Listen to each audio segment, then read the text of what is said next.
Shut up! My name is Steph Song, This is Steph Song, and I play Chavi Pan. and she is a recent immigrant to Canada. An illegal immigrant. She doesn't speak a heck of a lot of English. She's an FOB. Chavi Pan, yes. She comes here from Cambodia, thinking that she's going to be a model. Why is she dressed like this? Why is she dressed like this? Model. She's been sold into illegal prostitution. I'm wearing possibly the worst clothes you could choose to wear in Vancouver's nasty winter. It's cold. Belinda, at this point, has her sight set on running her own business, which is a brothel. You owe me money. Money. The money you agreed to pay the snakehead for your ticket and all the documents, passport, visa. These things are expensive. And she's gonna be doing some chati massage. Special massage. Chati massage, you know, happy ending, you know. I touch your special thing. Chati massage. Ooh, stop it. She has all her dreams shattered in that one moment when she realizes that this is what I'm now in, and I don't know how to remove myself from here. Hi! It won't kill you, princess. She meets a man called Sorrows. A guy called Sorrows. Sorrels. My name's Daryl Kwan, and I'm playing Sorrels. She brings Daryl out the, Kwan, she brings the out the man. good in me. I didn't realize what a big guy he is, you know? Standing behind me, he looks like a mountain. My character is Sorrels. Is a enforcer, hitman, bodyguard for a character named Willie the Duck, who is my Dilo. He's like their hired thug. You know, I murder for him, I move drugs. I'm not a total dickhead. But I think one of his duties is to make sure that the girls don't run away. I'm sent to pick up a girl from coming from Canada, and she has no idea she's coming here to work as a massage girl. This is where Xavi's character, or Steph's character, Xavi, and I, Sorrels, meet for the first time. Xavi Pan.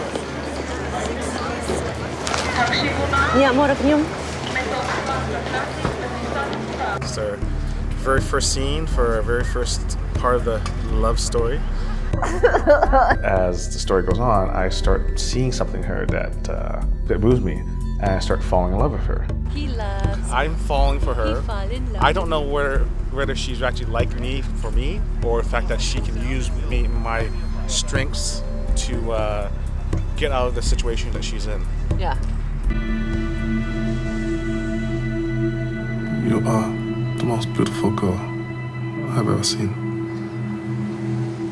He's telling her that she's beautiful and he really likes her. Make it simple for yourself. She likes you for you. I'm cynical. Yeah, you are. He's such a hard ass. Solos. Subtles. Sorrows? Sorrows. She realizes that this is something that I can use to help me get out, to maneuver get myself out of here. And so she plays him.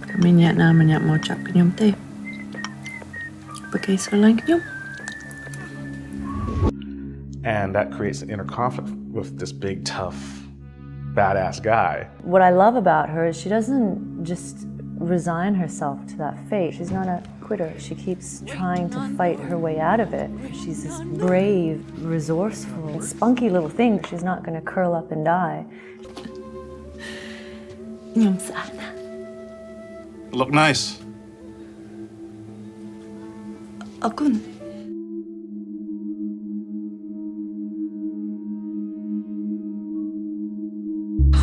Okay, I just want to say this. This ritual actually thrills me and honors me, and I'm actually kind of moved by the chance to perform this. I'm Jerry, the director. I'm in a really good mood. Jerry.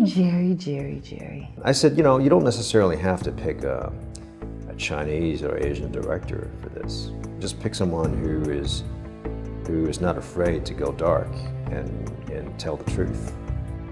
And I think he's found one, right, in Jerry.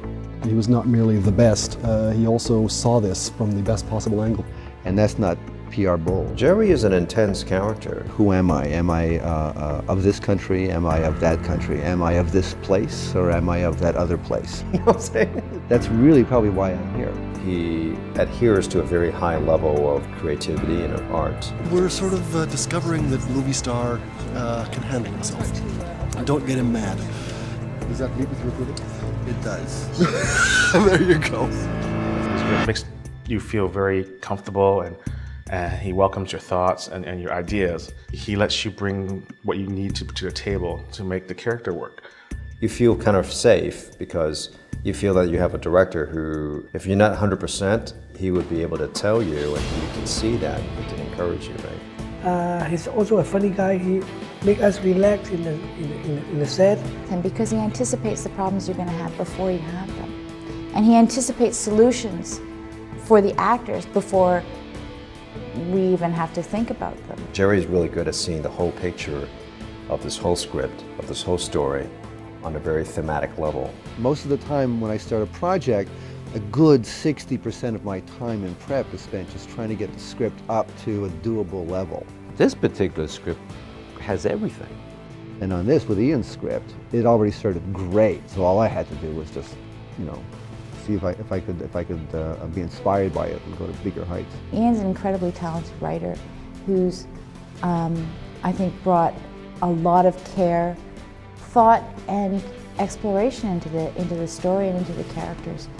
Where that comes from, I don't know. It's coming from a place that is a lot deeper than someone writing a script per se.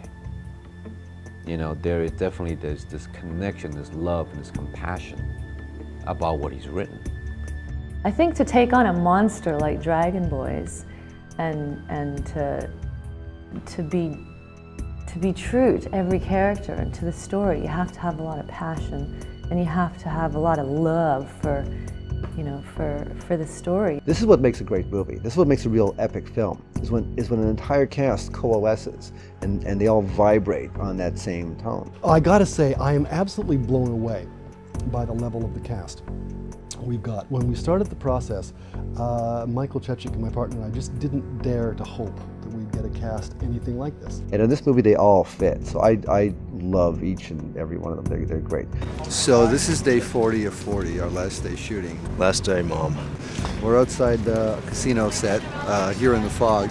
And I'm just thinking back to whatever the heck it was I said on day one. This is first day shooting. I was probably smiling. I think the sun was shining. The sun's shining, we're all in love, it's terrific. Now we're all here, everyone's dying to get off the movie.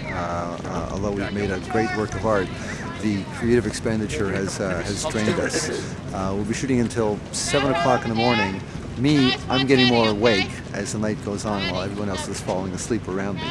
So it's going to be interesting to see what the tone is around 3 or 4 a.m. But I'll talk to you later on, see what that's like.